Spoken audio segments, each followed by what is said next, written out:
ခါတော့ကအေယာဝတီမြို့ဝကျွန်းပေါ်ဒေသကစိမ့်လန်းဆူပြေတဲ့ရွာလေးတစ်ရွာမှာမောင်ချစ်လို့ခေါ်တဲ့ကောင်လေးတစ်ယောက်ရှိတယ်။မောင်ချစ်ကခန္ဓာကိုယ်သေးသေးလေးပေမဲ့သူ့ရဲ့ညံကတော့အမတန်ကောင်းတယ်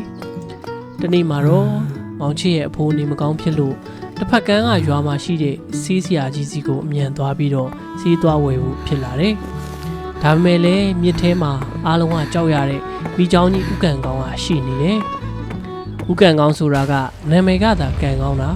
စိတ်ထားကတော့အမတန်ဆိုးပြီးတော့အမြဲတမ်းလူတွေကိုစားဖို့ပဲချောင်းနေတဲ့မိချောင်းဆိုးကြီးပေါ့ကွယ်အဲ့ဒါနဲ့မောင်ချစ်လဲ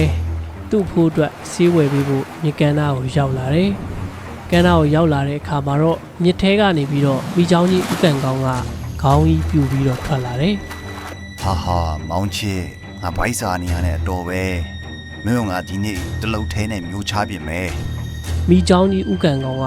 ဟိန်းဟောက်လိုက်တယ်။မောင်ချစ်ရင်ထဲမှာခဏတော့ထိတ်လန့်သွားပေမဲ့ချက်ချင်းပဲစိတ်ကိုအေးထားပြီးတော့သူ့ရဲ့အုံနောက်ကိုအလုတ်ပေးလိုက်တယ်။အော်ဥကန်ကောင်ရဲ့ကျွန်တော်ကိုစားပါဆိုရင်တော့စားဖို့ဒါပေမဲ့ကျွန်တော်ကဒီနေ့မှပိုးအတွက်စီးရှာထားရတာဆိုတော့လှုပ်ရှားတာတွေများပြီးတော့အရန်ပိန်နေတယ်။အသားကလည်းခါနေမှာဗျ။ဥကန်ကောင်စားလို့ကောင်းမကောင်းအရင်စမ်းကြည့်ပါဦးလား။ဘလို့ဆန်းရမှာလဲကွ။ဒီလိုလုပ်လေဥကန်ကောင်ပါစက်ကိုအကျဉ်းဟထားပြီးရင်မျက်စိကိုမိတ်ထားလိုက်ကျွန်တော်ကကမ်းပေါ်ကနေခုံချပြီးတော့ဥကန်ကောင်ရဲ့ရှာပေါ်မှာကျွန်တော်6တောက်နဲ့အရသာရှိမရှိခုံပြမယ်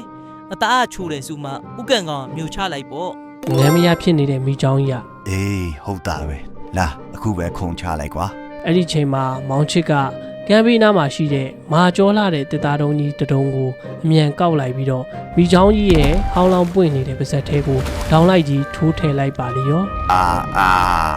မိချောင်းကြီးဥကန်ကောင်ဟာပါဇက်ကိုပြန်ပိတ်လို့မရပဲအော်ဟစ်နေချိန်မှာမောင်ချစ်ကတော့လေကလေးတစ်စင်းနဲ့မြစ်တစ်ဖက်ကန်းကိုအသားလေးကူးသွားပြီးတော့ဖိုးအတွက်ဆေးတွေကိုဝယ်ယူနိုင်ခဲ့ပါတော့တယ်